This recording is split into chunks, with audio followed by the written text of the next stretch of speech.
Okay, look, I want to make this not about me, but more a conversation. And so I'd like to start off with a question, actually.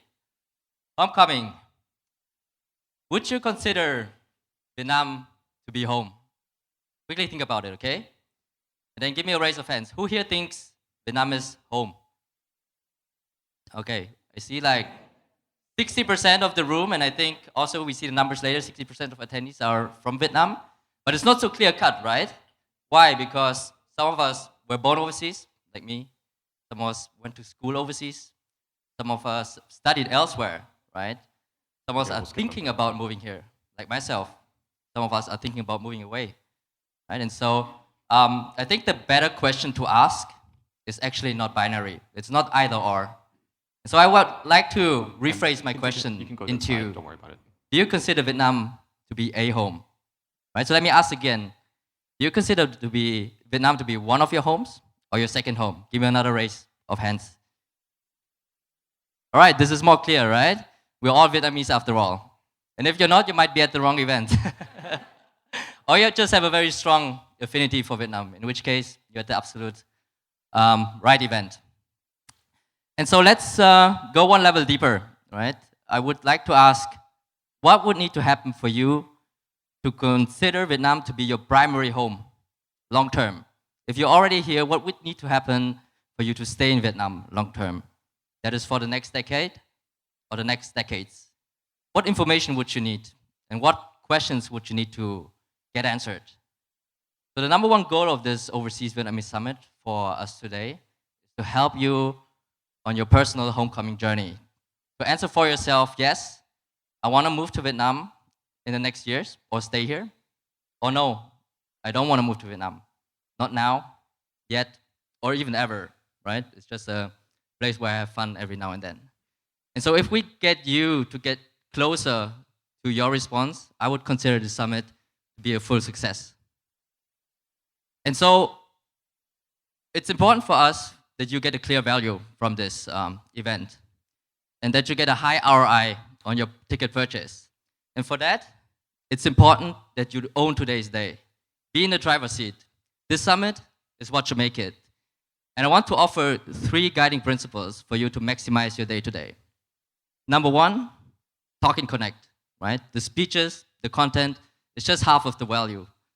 If you make sure to be proactive and talk to your fellow attendees, I promise you walk away with much more value, right? Don't overthink it. Everyone is here open to connect. Just walk up to folks and say hi. Can start with me later. I will be around. And then just, talk to folks. Number 2, learn, right? Be a sponge. Soak up every insight, lesson, and information that you can get. Above all, be open-minded. Have hypotheses that you try to validate or invalidate. If you want to know something specific, be relentless to pursue that information. And then above all, just assume you don't know everything and assume everyone knows something. And finally, enjoy, right? It's a weekday. We're not at work. How great is that already? And I look forward to enjoying today with you. And with that, Hao, come back on stage and let's kick this off. Woo!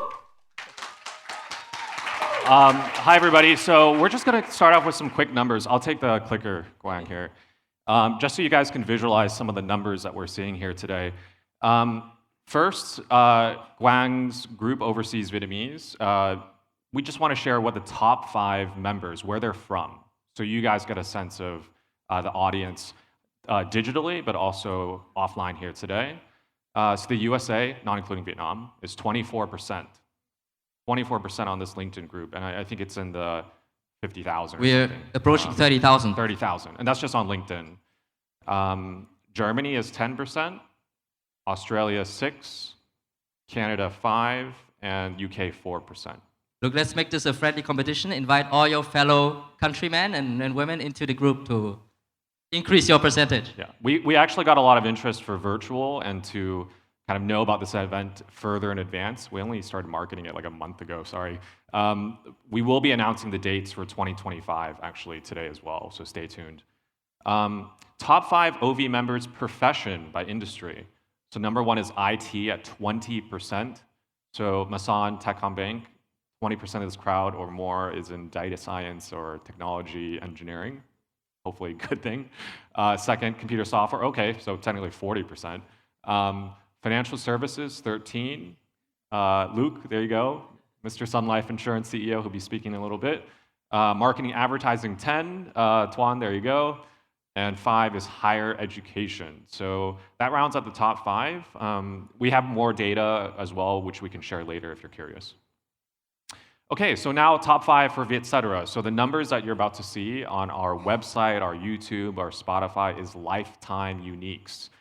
So that goes back almost 8 years. So these are the number of unique IP addresses. Vietnam is 60 million, US is 4.5, Australia is 1.2, Japan is 1, and Canada is just under that. So when I look at these numbers, I get really excited about the communities that are in these places, because Japan at 1 million, I read a number that the number of Vietnamese workers in Japan, by the way, this is over 8 years, okay, not each year, is already 550,000.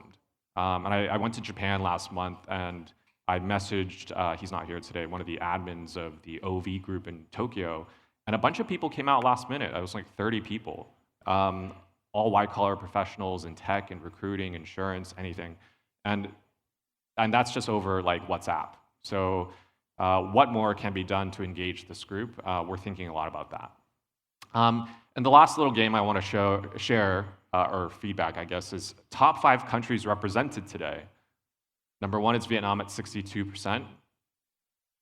Number 2 is US at 21. That's people from the US.